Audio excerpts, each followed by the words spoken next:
Today I want to talk about something a bit outside the mainstream in single player, like basically games that offer amazing quality but are not the shiny big names. Some indie and AA games that a lot of people miss but are really worth playing in my opinion. But yeah, some might be very niche, janky, clunky, or gritty, whatever. These are my personal picks that I enjoyed, but you might still like a few. Who knows? So let's get into it. Bramble the Mountain King is one of those games that looks cute for the first 10 minutes and then slowly shows you it is absolutely not playing around. It came out in 2023, made by a small Swedish studio called Dimfrost Studio, and it pulls heavily from dark Nordic folklore, not the Disney version, the old stories where bad things happen, kids disappear, and monsters don't feel sorry for you. You play as a young boy named Ale, searching for his sister after she gets taken into a strange forest world. That setup sounds simple, almost fairy tale-like, but the game quickly makes it clear that this world is cruel, unfair, and dangerous. Ale is small, weak, and completely out of place. That feeling never really goes away, and that's very much on purpose. Gameplay-wise, Bramble is a linear story game with light platforming, simple puzzles, stealth sections, and a few boss fights. You're not learning combos or builds, you're just trying to survive. Movement is basic, jumps are slow, and combat is limited. At first, that might feel stiff, but it actually fits the story. You're a kid. You're not meant to feel strong or smooth.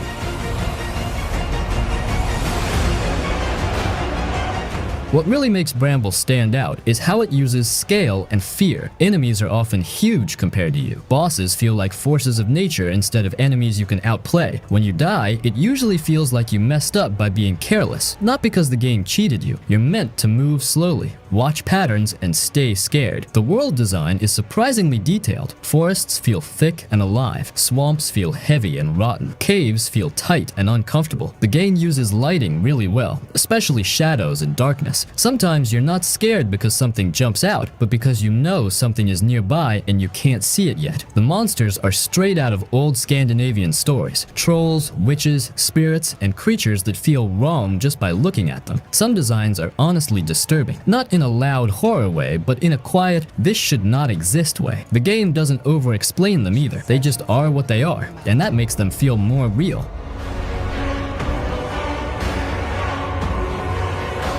Storytelling in Bramble is mostly visual and environmental. There is some narration, but a lot of the story comes from what you see happening around you. The game trusts the player to connect the dots. It doesn't spell everything out, which is refreshing, especially compared to games that stop every 5 minutes to explain emotions. One thing Bramble does really well is tone control. It gives you calm moments, peaceful music, and beautiful scenery, then slowly twists it into something dark. It reminds you that fairy tales were never meant to be comforting. They were warnings. That contrast is what makes the darker moments hit harder. The music and sound design deserve credit too. The soundtrack is quiet and moody most of the time, letting nature sounds and silence do the work. When music does come in, it usually signals danger or emotional weight. Nothing feels random. Every sound feels placed on purpose. This game came out during a time when a lot of indie and AA studios were making short, focused story games, and Bramble fits that era perfectly. It doesn't overstay its welcome. It knows what story it wants to tell and sticks to it. The whole experience is tight, controlled, and clearly made with care, even if the gameplay itself is not deep or complex. Bramble isn't for people looking for freedom, choices, or replay value. It's a straight path from start to finish. But if you care about atmosphere, dark storytelling, and games that feel uncomfortable in a meaningful way, this one hits hard. It's not scary because it screams at you. It's scary because it reminds you how small you are in a world that doesn't care.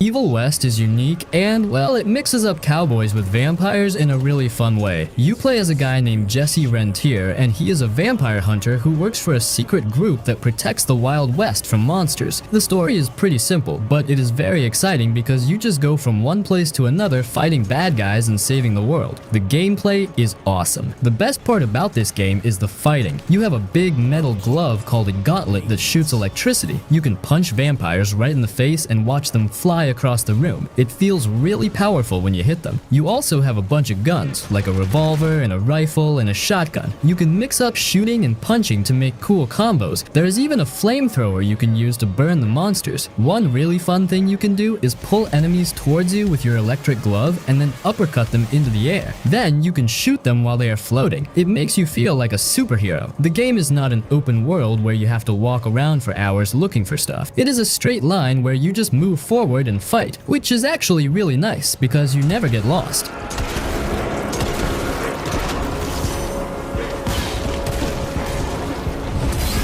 Why it is fun to play. The graphics look great and the monsters are very scary and gross. Some of them are huge bats and some are ugly vampire monsters that scream at you. The game has a lot of gore, so it is very messy when you win a fight. You can upgrade your weapons and your glove to get stronger as you play. For example, you can make your punches electric so they shock everyone nearby. You can also play this game with a friend. It has a co-op mode where two people can fight the vampires together. This makes the game even more chaotic and fun because you can help each other out when there are too many enemies. It feels like an old school video game from back in the day where fun was the most important thing. If you like action movies and cowboys and monsters, then you will love playing Evil West.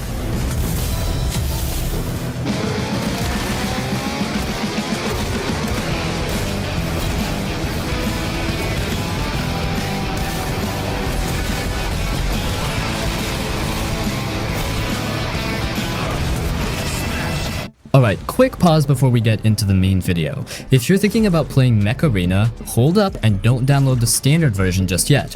I found out about the Aptoide version of the game, and using it basically lets you skip weeks of the early grind. If you install the game through the Aptoide link in my description, you immediately unlock a stacked starter account with a 5-star Brickhouse mech, Impulse, the Xaviera pilot, a 4-star Cryo Launcher 8, 500 A-coins, 100,000 credits. That is a massive head start. But if you want the absolute best value, especially if you ever make in-game purchases, there is one extra step you need to do.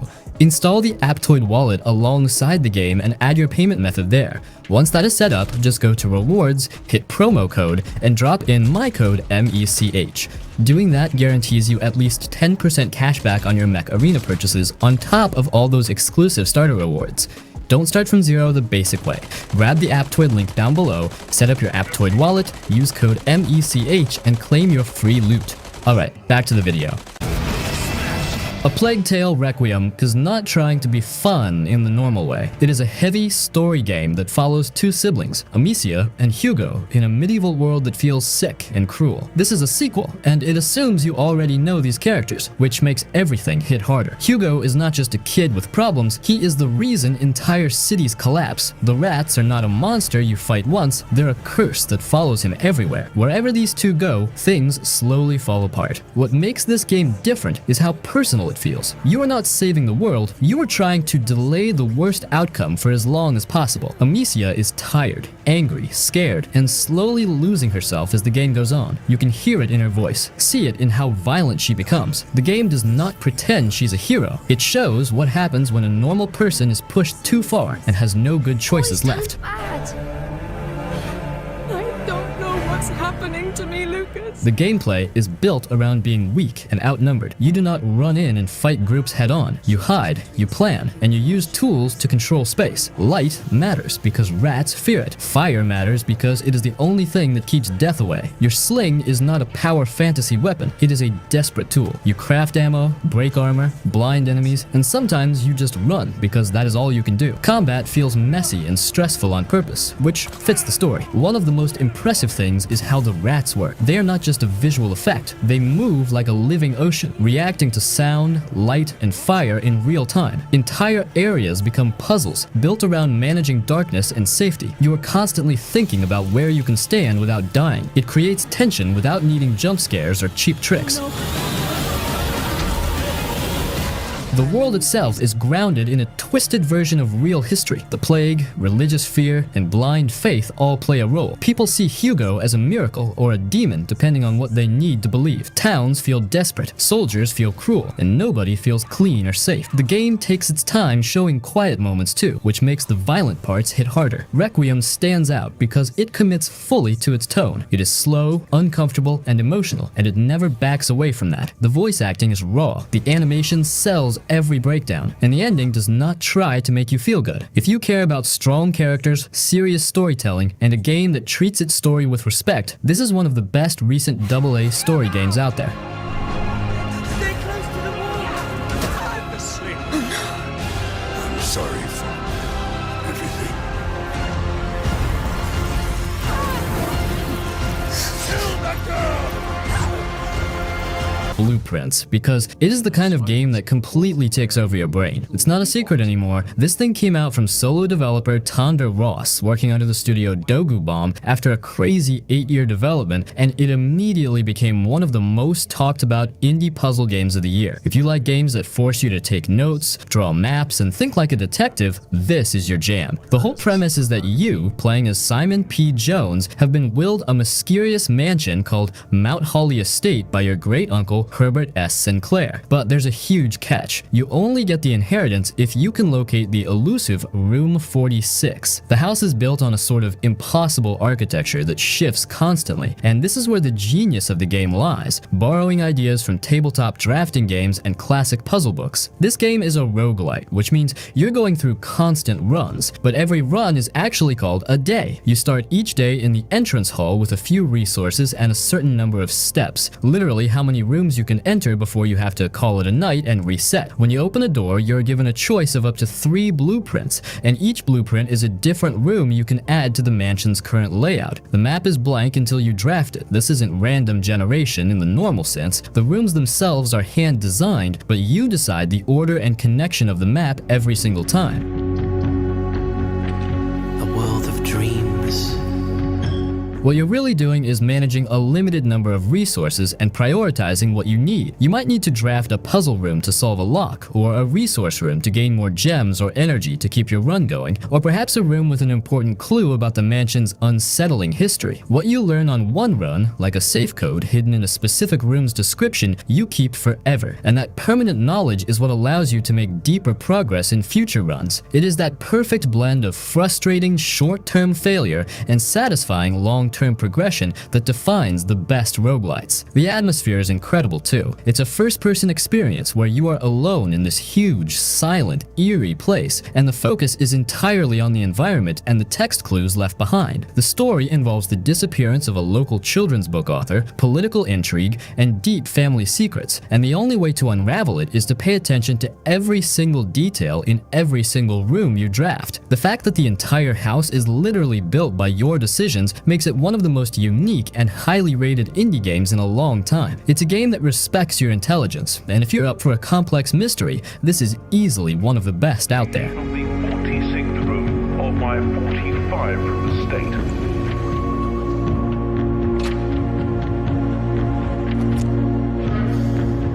Kena, Bridge of Spirits. You have to listen to me about this game, because it is honestly one of the most beautiful things I have ever seen on a screen. It is called Kena, Bridge of Spirits, and it looks exactly like a Pixar movie that you can actually control. You play as a girl named Kena, and she is a spirit guide, which means she helps ghosts who are stuck in the world move on to the afterlife. It is a little bit sad, but mostly it is just really sweet and exciting. The whole game takes place in this big abandoned village that is surrounded by a forest. Something bad happened there a long time ago, and now the whole place is covered in this gross red and black corruption. Kena has to go to different parts of the forest to find spirits who are lost. These spirits are usually people who have a lot of guilt or anger, and they turned into big scary monsters because they could not let go of their past. You have to learn about their lives and what happened to them so you can help them find peace. It's a really good story about helping people and fixing mistakes.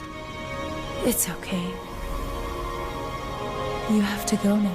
Okay, so the absolute best part of this game is these little black fuzzy creatures called the Rot. They are these tiny round monsters with big eyes, and they are so cute that you will want to scream. You start with just a few of them, but as you play, you find more and more hiding under rocks and inside chests until you have a whole army of them following you around. You can even find little hats for them to wear, like mushroom caps or fox masks, or even little pancakes. It is adorable. But the Rot are not just for looking cute, because they actually help you do everything. When you're walking around, they can pick up heavy statues for you, or move blocks so you can climb up cliffs. They're like your little helpers, and they chirp and make funny noises the whole time.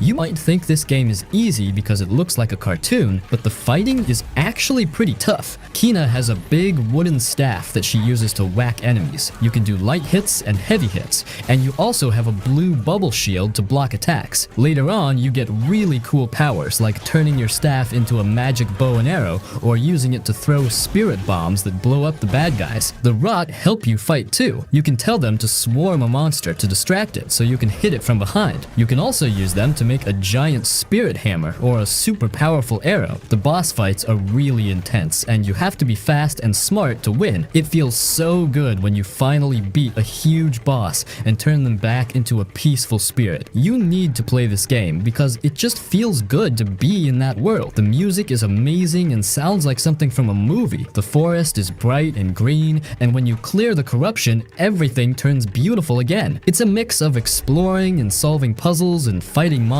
If you like games like Zelda or just like watching animated movies, then Kena Bridge of Spirits is perfect for you. This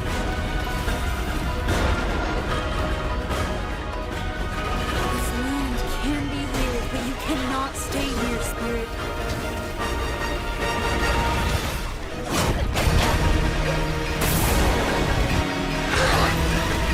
Sifu came out at a time when a lot of action games were getting easier, safer, and more forgiving, and this game did the exact opposite. It was made by Slowclap, the same studio that made Absolver, and you can tell this is a team obsessed with hand-to-hand combat. They are not trying to impress you with size or flashy set pieces, they are focused on feel, timing, and mastery. Sifu is built around the idea that getting good is the whole point. The story is simple on the surface. You are a martial artist going after 5 targets who destroyed your school and killed your family. There's no open world, no side quests, no filler. Each level represents a step in that revenge path, and each boss represents a different fighting philosophy. The game does not dump lore on you. It lets the environment, the dialogue, and the bosses do the talking. As you replay levels, you slowly realize this story is not just about revenge. It is about obsession and whether holding on to anger is actually worth the cost. The aging system is the core idea that makes Sifu stand out. Every death pushes your character forward in age. You get stronger but more fragile, which is a smart trade-off. It means brute forcing fights will only take you so far. You start caring about clean runs, not just survival. By the time you reach your 30s or 40s in a level, you feel the pressure. One bad room can end an entire run. That tension never goes away, even when you get better.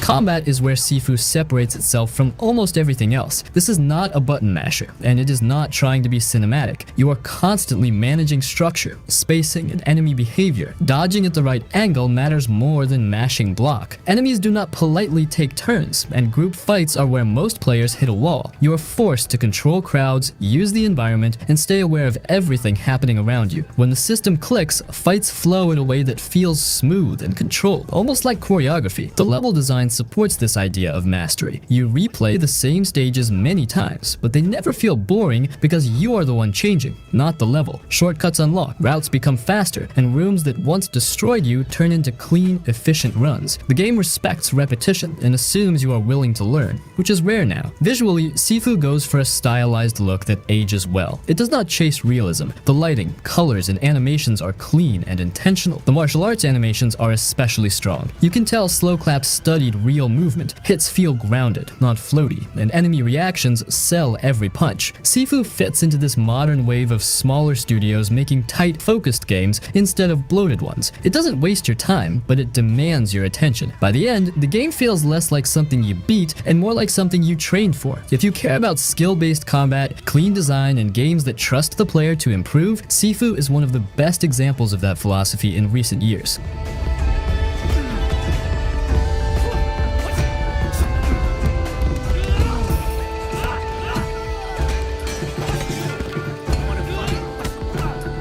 Robocop Rogue City. This game is pure fan service done right, and it's the best adaptation of the original movie vibe that anyone could have asked for. It comes from Teon, the same developers who did the Terminator Resistance game, and they had this amazing knack for taking classic 80s action movies and translating their specific, gritty, ultra-violent atmosphere perfectly into a modern first-person shooter. The story is set between the second and third Robocop movies, so it feels like a genuine lost chapter of the original trilogy. You are, obviously, Alex Murphy, the legendary cyborg lawman, and the game throws you right back into the crime-ridden streets of old Detroit. The big threat this time is a mysterious new crime lord, known only as the New Guy, who's trying to unite the city's gangs. The plot deals with all the classic Robocop themes: Murphy's slowly returning humanity, the corporate greed of Omni consumer products, OCP, and the sheer satirical absurdity of late 80s action media.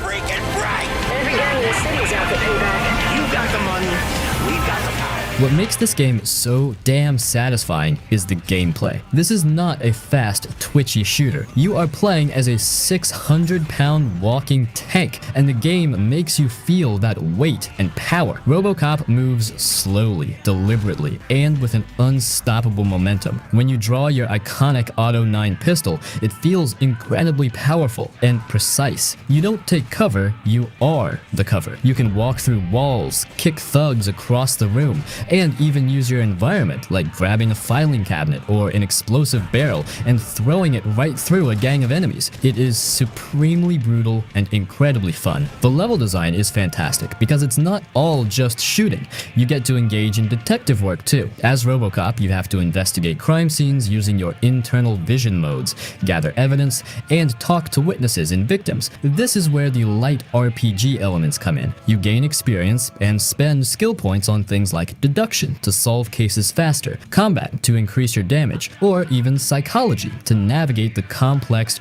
often darkly funny dialogue choices. Your choices matter too. How you interact with the public and how you handle certain situations actually affects your reputation and your standing as a cop, which impacts the ending. It's a perfect blend of slow burn detective work, crunchy, heavy combat, and genuinely faithful storytelling that captures the exact tone of the first two films.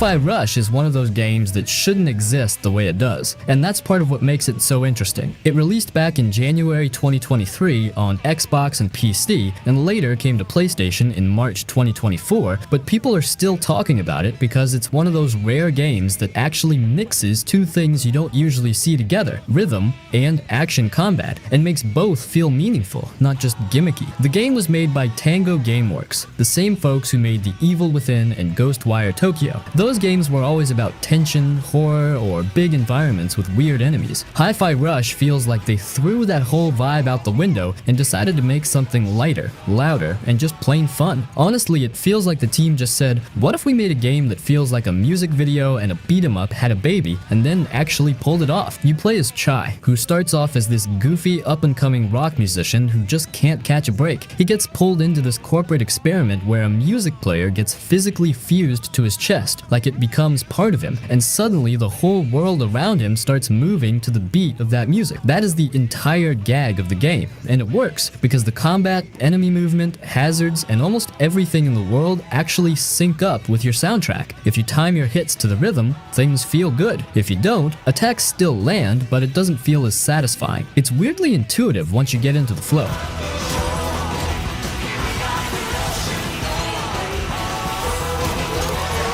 Mechanically, it's a third-person combat game, but rhythm isn't some tiny side thing. It's woven into how you win fights. Enemies move and attack on beat, so once you start noticing the rhythm patterns, the combat feels almost like playing a beat matching game and a fighting game at the same time. You get combos, special moves, and finishers that hit harder when you're on time. That encourages you to listen to the music instead of just ignoring it while button mashing. You unlock new gear, new musical tracks, and new abilities that change how fights feel over time, so it doesn't just stay the same from start to finish. The characters you meet are a big part of why people remember this game. Chai gathers this odd crew of allies. Each one has their own personality and weird little animations that make you smile. That's something Tango has always been good at, giving characters real flavor without trying to be too deep. It's not about drama or tragedy. It's about a ragtag band of misfits figuring things out and having fun doing it. And the story is playful. It's not some long epic with million-dollar cutscenes. It's loose and funny, poking fun at corporate culture, at hero tropes, and at itself. The humor is light without being stupid, and that tone carries through the whole adventure. We'll take down this company. One boss at a time. There's also a weird history behind the game's existence that makes it even cooler. When Hi-Fi Rush launched, it got great reactions from players and critics, but pretty soon after, Microsoft announced Tango was being shut down. That freaked people out, because this game was one of the few recent action titles that felt fresh. Then, Krafton bought the studio and the Hi-Fi Rush rights, basically saving the team and keeping the game alive. That means the weird, joyful thing you play now exists because of a real drama behind the scenes, not just corporate press releases. If you think rhythm games have to be arrow prompts and strict timing bars, Hi-Fi Rush will change that idea. If you think action games have to be serious or gritty, this one flips that expectation too. It's goofy, smart, loud, and honestly just a blast to play even if you've never loved rhythm games before.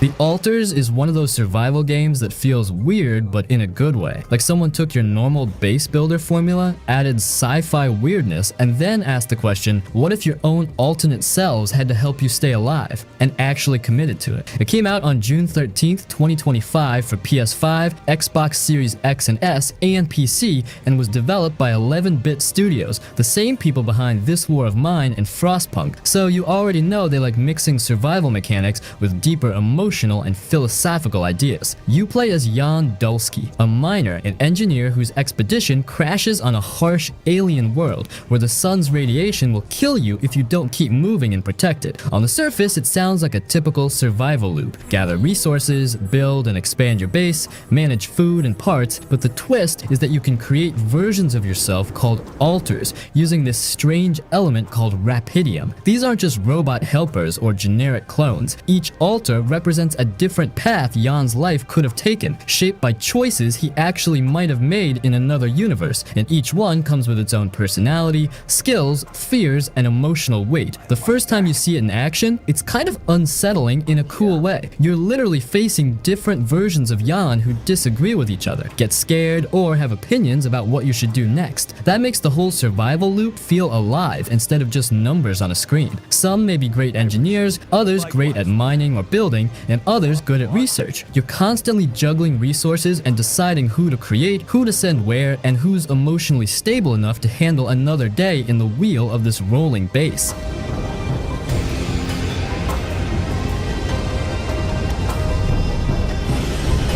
Speaking of your base, it's not a small hut. It's this giant circular rolling structure you have to keep moving across the planet's surface so you're not burned by the deadly sun. You mine resources, craft modules like research labs or social rooms, and expand the base piece by piece. But time is the most precious resource because the sun keeps rising and you need to be prepared before it does. That pressure of literally racing against time gives the game a constant low-key tension you don't see in many other survival games. This isn't just about numbers either. The altars tries to make you think about choices and what they mean. Each altar you bring to life feels like a real person with emotional needs and opinions, so you have to balance their moods and relationships just to keep them doing their jobs. There's a branching narrative tied to all this. The decisions you make, who you create, who you help or ignore, and the paths you choose lead to different endings instead of just one. The gameplay loop has a lot going on. You'll explore outside for resources while managing hunger, radiation protection, and base upkeep, but you're also keeping track of who's broken down emotionally, who needs support, and which altars are going to help you unlock upgrades. It's a weird mix of survival, base building, personality drama, and even moral reflection on identity and life choices. Not something you see every day.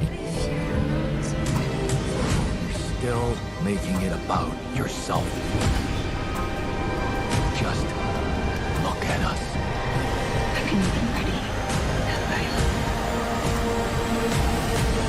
Eriksholm, The Stolen Dream. Eriksholm, The Stolen Dream is a 2025 story-driven stealth adventure that feels like a grown-up indie tale with some old-school vibes wrapped around clever stealth and puzzle play. It was made by River End Games, a small Swedish studio with veterans from big projects like Battlefield, Little Nightmares, Mirror's Edge, and Unravel, which is wild when you think about it, because this game blends cinematic storytelling with tight, thoughtful stealth design in a way that you don't see a ton these days. The game dropped on July 15th, 2025 for PS5, Xbox Series X and S, and PC, and it's one of those titles that quietly built hype through demos and trailers before people even knew how good it really was. You play mostly in an isometric view, which means you're seeing everything from a kind of top-down angle that lets you look at guards, pathways, and puzzles in the world like you're scoping out a tabletop map, except it's not cute or simplistic. It's detailed, moody, and a bit gritty. The story starts super personal and grounded. You're introduced to Hannah, a young orphan in the city of Eriksholm whose brother Herman disappears after things go sideways with something he did. The city's already in decline because of a plague called heartpox, and that backdrop gives the whole narrative this industrial era fear mixed with desperation feel. It's not about saving a kingdom, it's about pulling yourself and the people you care about out of a mess that's bigger than you.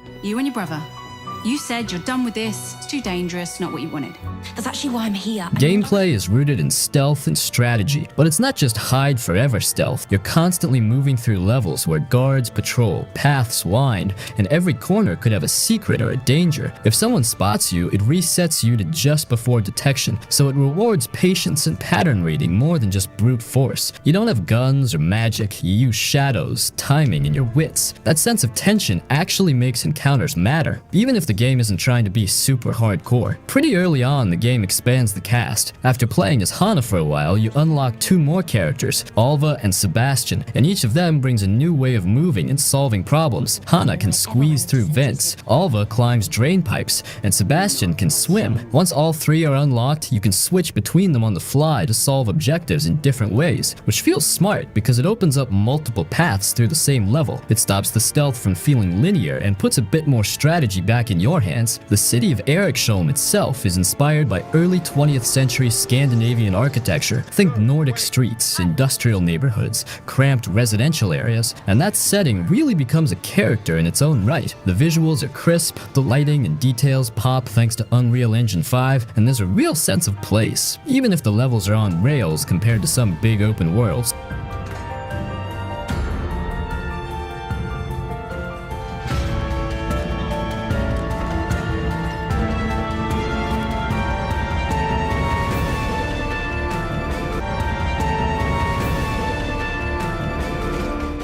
Wakes the deep. If you have an appreciation for games that build tension through atmosphere and environment rather than constant shooting, this is a game from the Chinese room. And if you know their work, you know they are the masters of narrative-focused games that lean heavily into atmosphere, like Dear Esther and Everybody's Gone to the Rapture. This time, they're tackling pure claustrophobic survival horror, and it's a total head trip. The game is set in 1975, and you play as a guy named Kaz McLeary, who is working as an electrician on a giant remote, and increasingly unstable oil rig called the Beira D. The setting alone is terrifying. You are miles out in the North Sea, surrounded by freezing black water, completely cut off from the mainland. Then, things go catastrophically wrong. The rig is hit by some kind of impossible, non-Euclidean horror, a creature or an influence that comes from the deep ocean and starts twisting the steel structure and the sanity of the crew.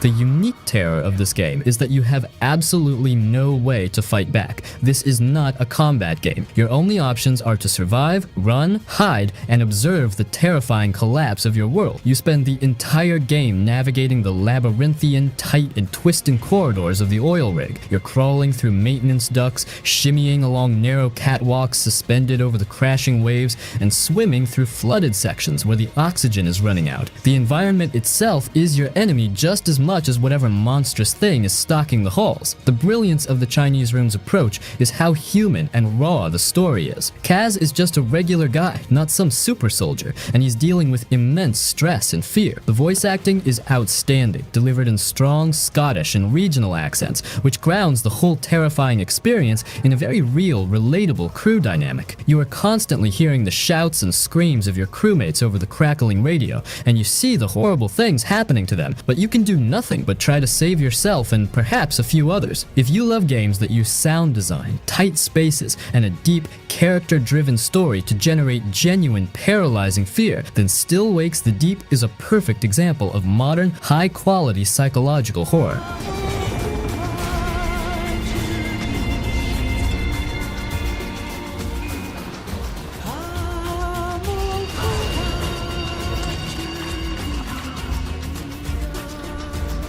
Pentiment is a very different kind of game, and it comes from Obsidian, a studio that has been around forever and is known for deep writing and choice-driven games. Instead of going big and cinematic, they went small, slow, and very focused. This game is set in 16th century Bavaria, during a time when religion, class, and power controlled every part of life. You play as Andreas Mahler, an artist working on manuscripts. Not a warrior, not a hero, just a smart guy who knows how to read, write, and observe people. What makes Pentiment stand out right away is the art style. The whole game looks like a living medieval manuscript. Text appears as if it is being handwritten in real time, characters look like drawings from old books, and the world feels like history come to life. This is not just a style choice, it fits the game perfectly. You feel like you are inside a history book, watching real people deal with real problems. The game is built around mystery and choice. Murders happen, secrets come out, and you are constantly asked to decide who to trust and what version of the truth you believe. The key thing is that you are never given perfect answers. Evidence can be incomplete, witnesses can lie or be wrong, time moves forward no matter what you do, and some choices lock you out of others. You cannot see everything in one playthrough, and the game is very honest about that. There is no combat at all. Everything is handled through dialogue, investigation, and decision-making. Who Andreas is depends on how you shape him. His background, education, and interests affect how he talks to people and what options you get. Being kind or aggressive, curious or dismissive, all of it changes how characters react to you over the years. And yes, years matter here. The game spans decades, and you see characters age, change, regret things, and carry old wounds.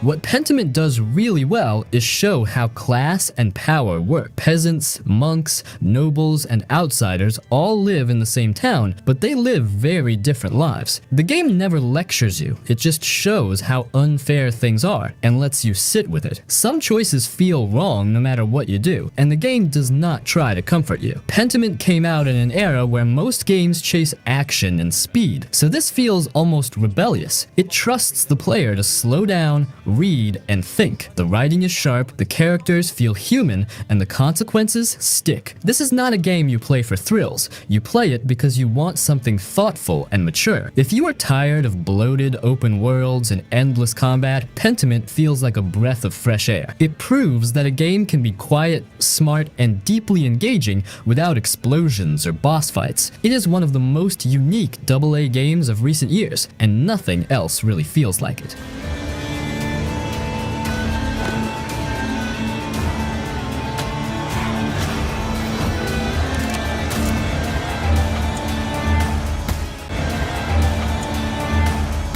Goodnight Universe is part of this newer wave of indie games that aren't trying to win you over with combat systems or big mechanics, but with perspective. It comes from Nice Dream, the same small team that made Before Your Eyes, and if you know that game, you already know what kind of space they operate in. They're not interested in power fantasies. They're interested in memory, family, identity, and how games can make you feel present in a moment instead of just watching it play out. You play as Isaac, a baby. Not a funny baby, not a cartoon baby, but an actual infant who can't talk, can't walk, and barely understands the world. That alone already sounds like a bad idea on paper, but the twist is that Isaac starts developing telekinetic and psychic abilities. The game is told entirely from his point of view, so everything feels low to the ground, oversized, confusing, and intimate in a way most games never even try. The story isn't about saving the world. It's about family. Isaac's parents are flawed, stressed, tired people. His older sister feels real, not written like a sitcom character. There's love in the house, but also tension, arguments, fear, and misunderstanding. On top of that, there's a tech company that becomes interested in Isaac's abilities, and that's where the game starts mixing personal family drama with something darker and more uncomfortable. It's not subtle in a fake way, but it also doesn't scream its themes at you.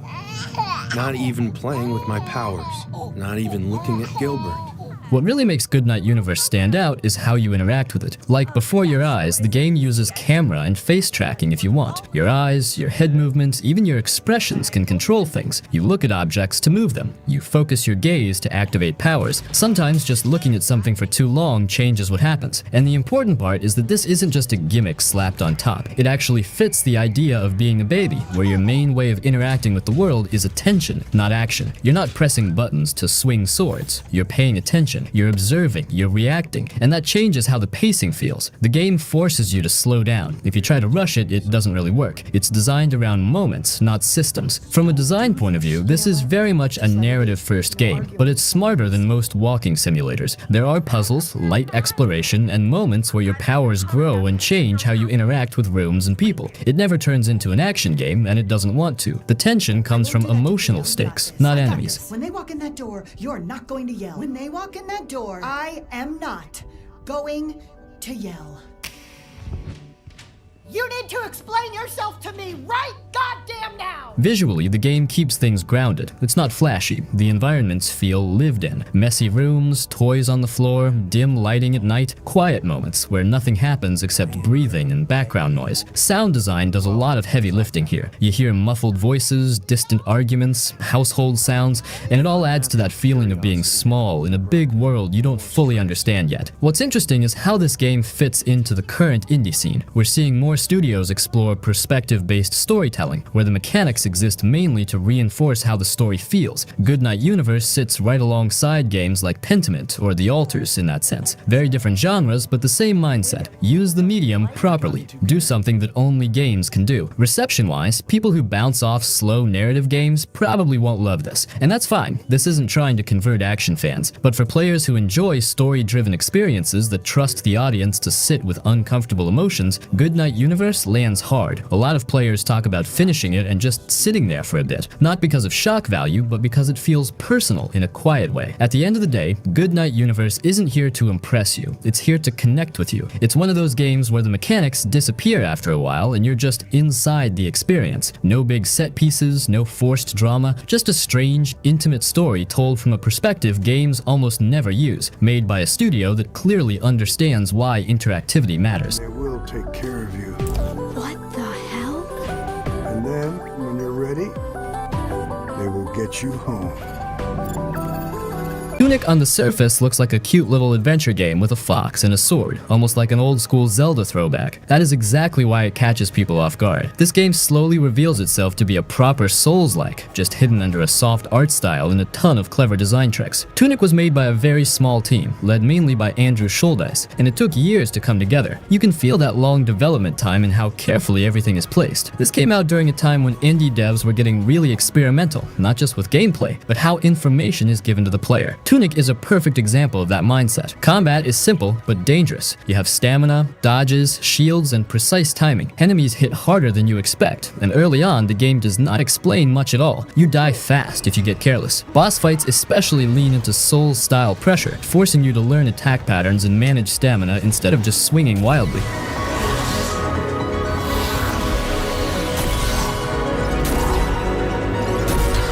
What makes Tunic truly special is how it handles knowledge. The game gives you pages of an in-game manual, written in a made-up language that you cannot fully read. At first, these pages feel useless. Over time, you realize they are everything. Combat tips, secrets, mechanics, shortcuts, even core systems are hidden inside that manual. Progress is not just about getting stronger, it is about understanding the game itself. Exploration is layered and clever. Areas loop back on themselves, shortcuts unlock in smart ways, and secrets are everywhere. Some of the biggest discoveries in Tunic are not items or upgrades, but moments where you suddenly understand something that was there the whole time. That feeling hits harder than any stat boost.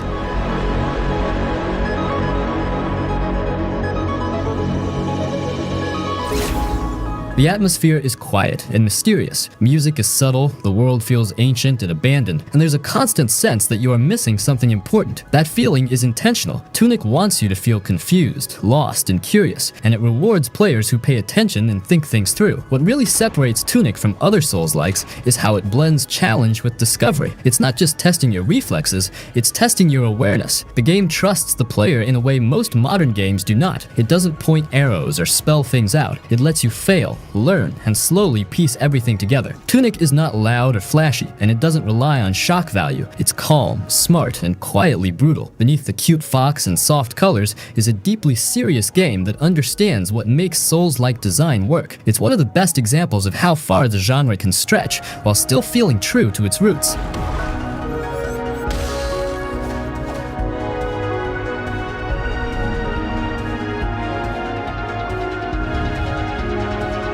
Desperados 3. It is the absolute peak of the real-time tactics genre. You are trading shurikens for revolvers and samurai swords for bear traps, but the core DNA is the same high-stakes puzzle solving that makes your brain hurt in a good way. The gameplay loop is identical to Shadow Tactics, but refined to a mirror's shine. You control a squad of 5 misfits in the Wild West, and you have to navigate massive maps filled with guards who have the vision of eagles and the patience of saints. The stealth here is precise. You are constantly managing view cones, checking noise levels, and timing your movements down to the millisecond. If a guard sees footprints in the mud, he investigates. If a guard notices his buddy is missing from his post, he gets suspicious. It forces you to clean up your mess. You can't just kill everyone and leave a pile of bodies like you're playing Hitman on easy mode. You have to hide them in bushes, dump them in wells, or feed them to hogs. The characters are the best part. John Cooper is your standard cowboy with a throwing knife and the ability to shoot 2 people at once, which is cool, but he's the least interesting one compared to the freaks he hangs out with. You have Hector, who is just a large man with a giant bear trap he named Bianca. He is my favorite because he can whistle to lure guards into the trap, and then he just laughs. It is simple, honest work. Then you have Doc McCoy, who is a sniper and can throw his bag down as a distraction. When guards open it, it releases gas and knocks them out. It's hilarious every single time.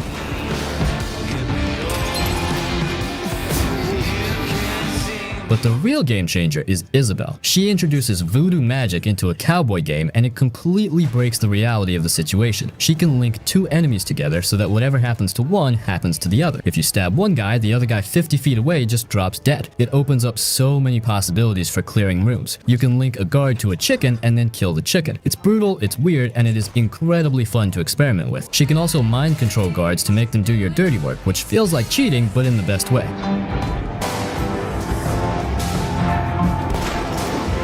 The showdown mode is the glue that holds it all together. You can pause time completely, issue commands to every character, and then unpause to watch the chaos unfold. It turns the game into a choreographed ballet of violence. You have Cooper throwing a knife, McCoy sniping a guy in a tower, and Hector shotgunning 3 people at once, all happening in perfect sync. When it works, you feel like a genius. When it fails, and it will fail, you just hit that quick load button. The game reminds you to save constantly. It knows you are going to screw up. It wants you to experiment and fail so you can learn the system.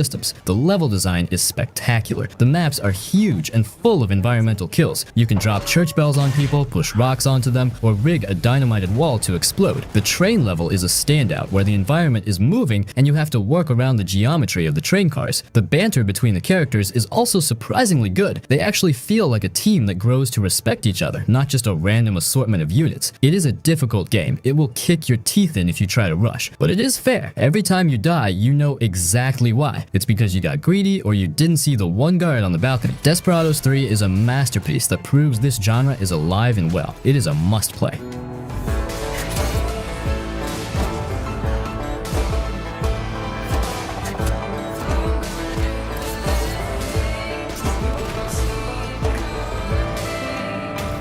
Night in the Woods.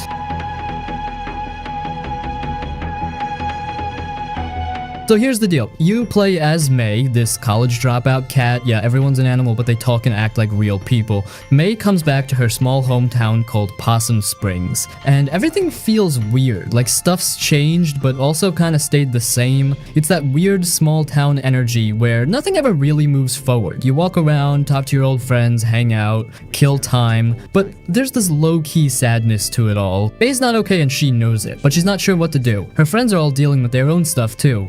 One's stuck in a dead-end job, one's taking care of his family after his mom died, another's trying to be tough, but you can tell she's barely holding it together. Even the town itself feels alive. You just wander around, climb rooftops, explore weird little places, see the same people going about their boring lives, and somehow, it all matters. The way they build the world is so chill, but so rich at the same time. Like every corner has a little story hiding there. It doesn't tell you everything straight up either, you kind of piece it together, and that makes it feel more personal, like you're figuring it out on your own.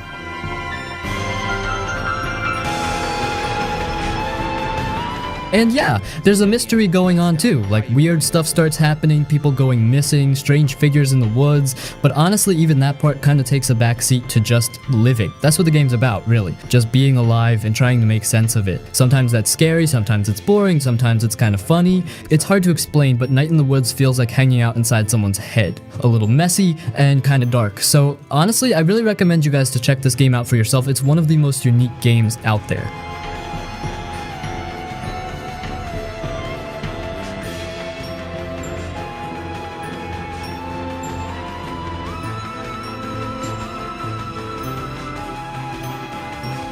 Oxenfree. Getting to know somebody new. Yeah, fun. An excuse to hit You run. play as Alex, a teenage girl heading to an old military island with some friends for a night of partying. Sounds harmless, right? But then you tune into some strange radio frequencies and things start to get messed up. Time loops, ghost signals, creepy voices. It turns from a hangout into this full-on supernatural mind trip. What makes Oxenfree really shine is how natural the dialogue feels. The way the characters talk sounds like actual teens, not forced or cheesy. They joke, argue, cut each other off. It's all super fluid and real. You're not just picking lines from a list either. You walk around and talk at the same time, so it flows like a real conversation. No stiff pauses, no weird waiting, just people talking while spooky stuff's happening in the background.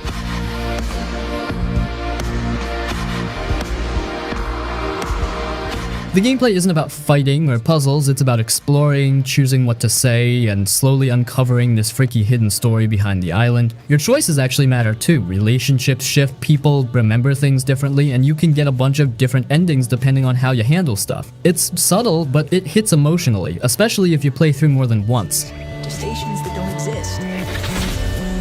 Oh my god. Firewatch. Maybe I'm... You play as Henry. His life's kind of fallen apart, so he takes a job watching for fires in a big forest in Wyoming. He's up in this little tower all summer, no real contact with anyone except for a woman named Delilah. She talks to him through a walkie-talkie. That's it, no face-to-face stuff, just voices. But those chats, they feel real. Funny sometimes, other times really heavy. The way they talk feels natural, like you're just listening to two people get to know each other, mess up, connect, drift apart, or maybe not. You choose how Henry responds, and that shapes how close they get. The forest itself looks beautiful, not in a fancy way, more like a painting. Colors shift with time of day. You'll see pink skies, orange trees, soft shadows. It's peaceful, but also a little lonely. You're just walking around, checking things out, doing small tasks. And weird stuff starts happening. You find notes, locked doors. Maybe someone's watching you. It never gets full horror or anything, but it adds a quiet tension. It keeps you thinking. But really the mystery isn't the main thing. It's more about what's going on inside Henry's head. What he's running from. What he's not saying out loud. The whole game takes maybe 4 or 5 hours. And when it ends, you'll probably sit there thinking for a while. Not cause of some twist, just cause it makes you feel something. Regret, maybe. Or just the weirdness of being alone. If you like calm games that still leave a mark, this one's worth it. It doesn't waste your time, it just gives you space to feel something. People take this job to get away from something. So what's wrong? Everything's fine, just getting some fresh air.